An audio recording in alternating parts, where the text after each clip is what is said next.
These days, buying anything from Amazon Canada feels a little bit like shopping with your local Jawas. You have to wander into their dodgy Jawa mobile, and then you can't find anything because you can't click in the same language as the search bar, and everything you see lying around feels like it's either gonna break immediately or kill you somehow. And this very much falls into the kill you category, because I keep getting recommended these game drives, all of which apparently have like 5 billion games on them. So I had to buy a bunch of them to see what kind of viruses, I mean games, we get with them. But before we check out our viruses, today's video is sponsored by Be Quiet and their yummy selection of PC components. Whether you're in the market for a shiny new AIO that not only performs very well, but is also serviceable and designed to last for a long time, or you want blinding RGB fans that won't break the bank like the Lightwing LX, or you want a case that makes daddy want to lick it all over. I mean, just look at the Lightbase 600 LX. Oof. Then Be Quiet is the brand for you, so get some Be Quiet action using the link down below. I'm gonna start with this one because it comes with a lanyard.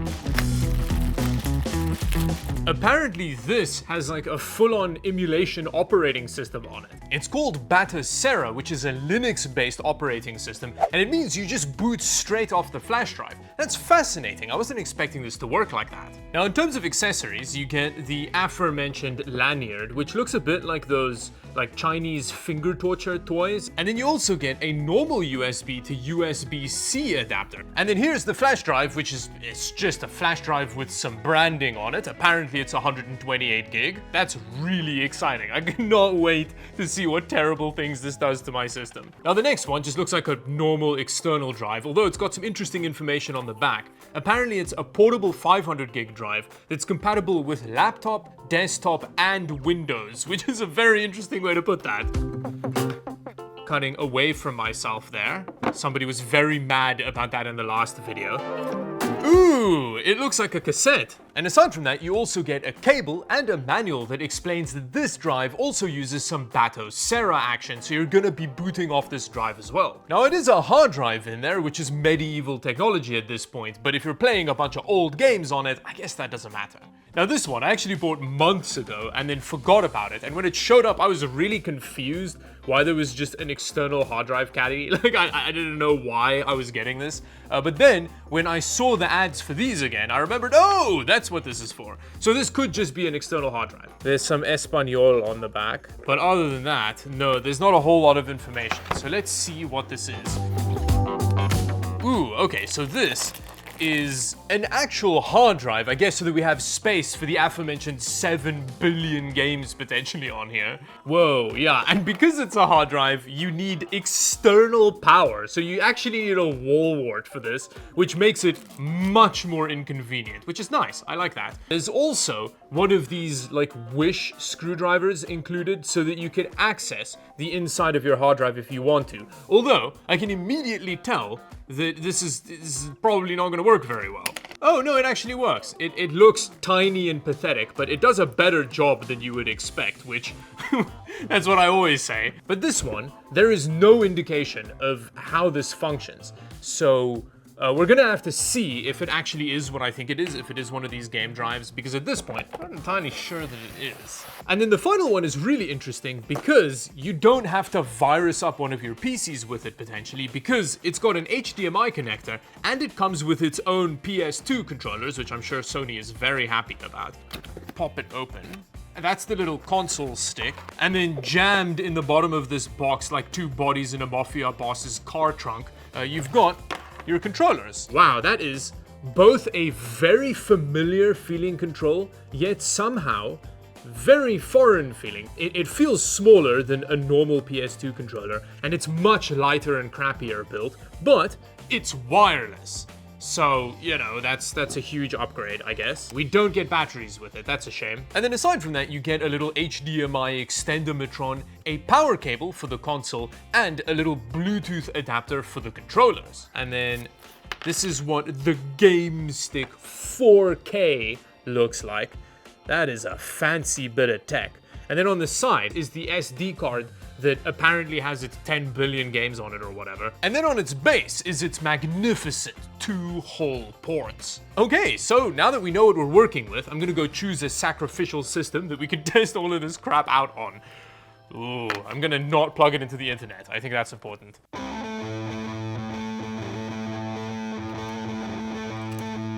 And after plugging the flash drive in, it immediately popped up in the BIOS. So we're gonna start off with partition 1. And once it loaded in, I was dazzled by the 43,000 games we apparently had access to, but one of the first consoles I saw got me a bit worried. I mean, it didn't tell me anything about what kind of hardware I needed to run this emulation, but in the system at the moment, I've got a 12400 and a GTX 1660 Super. So hopefully it works, although it says there's just one PS3 game. This is actually a pretty cool operating system. I like the way that it presents this. You just have the actual like consoles show up. And I was real surprised at the amount of consoles available on this little flash drive and which consoles they decided to give the most games to. There's 1,800 NES games. It's interesting that they chose to have the most games from the company that is by far the most litigious out of all of these. They really want to get sued, clearly. So Nintendo, if you're watching this video, just to clarify, I'm not the one emulating these games. It's whatever this company is on Amazon. So go find the link down below and sue them, not me, okay? Don't DMCE strike or whatever this video. Having said that, it would be really funny if there's some Nintendo Virtual Boy on here because it makes no sense for this format. A few moments later. Oh, Virtual Boy! It is here! Ooh, okay, we have to start with a Virtual Boy game. Virtual Boy Hyper Fighting. What are the buttons? Oh, I'm getting beat down on. But look, you can tell that there's depth in the game because the elephants are like staggered towards you, which you need Virtual Boy for that kind of immersion. What's happened? It's not reading my keyboard anymore. Whoa, there are so many Virtual Boy games. Wow, I actually want to get a Virtual Boy now for a video. Oh, now the controller is working. Okay, that's good. Hi, EA. Oh, you can tell the depth. I think I'm still on the wrong plane because I'm not hitting anything. There's no way to tell. This is not something you want to play on a 2D display. Oh, I shoot out my butt now. That's cool. What a fascinating implementation of like VR games. Virtual fishing, again, they double up on these games a lot. That's how they pad those numbers so high. This is giving me motion sickness and I don't even have a Virtual Boy on. I then decided to try the one PS3 game, which was Afro Samurai for some reason, to see how my system handled it. This is a functional PS3 performance we've got here. That's pretty cool. Although I guess this is obviously going to be very dependent on your system resources. So if you're using a computer that you found in a dumpster behind a library, then it's probably not going to be able to run the PS3 game that you have on here very well.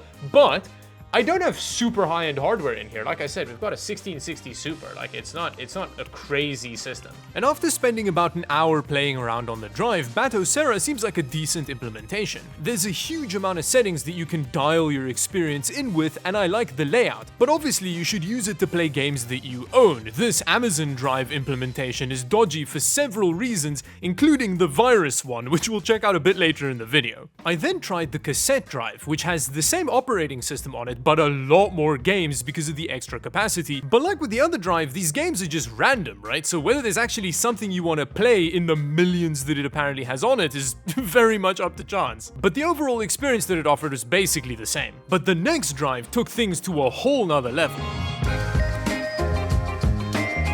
Now the big drive didn't have a bootable operating system on it, so we had to launch whatever we were going to use from Windows. Install first. Oh, VR credit and stuff. This is software that you need for your operating system to be able to run it. Launch box. But once the very slow process of launching our box finished, we had a similar UI as before. Once you launch it, this is what you're greeted with. Wow, we actually have up till PS4 games on here? It's got Cyberpunk on it. I don't think we have the hardware in here to run PS4 games. Let's see what it does.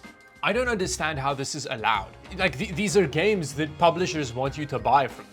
Whereas instead now you just buy like a $40 hard drive off of Amazon and it's got all of the games on it. Like, That's weird. How is Amazon allowing this? Now, aside from that confusion, initially I was confused about how Cyberpunk was running, because the settings and stuff looked like the PC version of the game, and my saves were there. So what it's done is it's found the local saves on the system, and that's what we're seeing here, because you can see that there's a connection problem. Okay, so what I am gonna do is try a game that I don't have local saves of, so God of War. With God of War, it took me a while to struggle the language over from Chinese into English, but once I did that, I was surprised by the performance. This is honestly running about as well as it would on a PS4. The game was hovering around 50 frames per second, and it felt similar to how I remember it feeling on a PS4. But aside from that, generally this drive had a lot more modern games on it, which feels even dodgier than a bunch of ROMs from the 90s, because you're paying someone on Amazon for a drive full of games that you can still buy off Steam today. And then when it comes to the operating system, it seems similar to Batocera, but just with a bit of a different layout. At which point I decided to hook up the Game Stick Lite, which is basically the same as all of those consoles you can buy off of Wish or Temu. Once you fire it up, you have your UI, which is a lot worse than the previous implementations, but you can still choose consoles up to the PS2, and it managed to run PS2 games fine. Although it did screw with the aspect ratio, which made Crash Bandicoot look a lot more swole than he's meant to. But now, I think it's time to check out the venereal disease situation. Now, I started off with the little flash drive. Scanning it with Bitdefender took a while, but it actually came back with a clean bill of health. I did rescan it with a different bit of software later on, but for now we're good. I then plugged in the huge drive with all of the modern games on it, and scanning it took ages. Whoa, this is an absurdly slow process. It's been going for an hour and a half. It is a 4 terabyte hard drive full of data though, so I guess that makes sense. Oh, another one of these. So many of these. And while scanning the drive, I also used Crystal Disk Info and saw that it's a new drive, which I guess it's got that going for it. And going back to the scanning process, I ran into a lot of these password-protected files which Bitdefender couldn't scan, which is a bit dodgy, but despite that, by the end of the scan, it had found 37 viruses on the drive. Okay, so after 10,000 hours of scanning this drive, Bitdefender has actually found a bunch of things that it's flagged as viruses.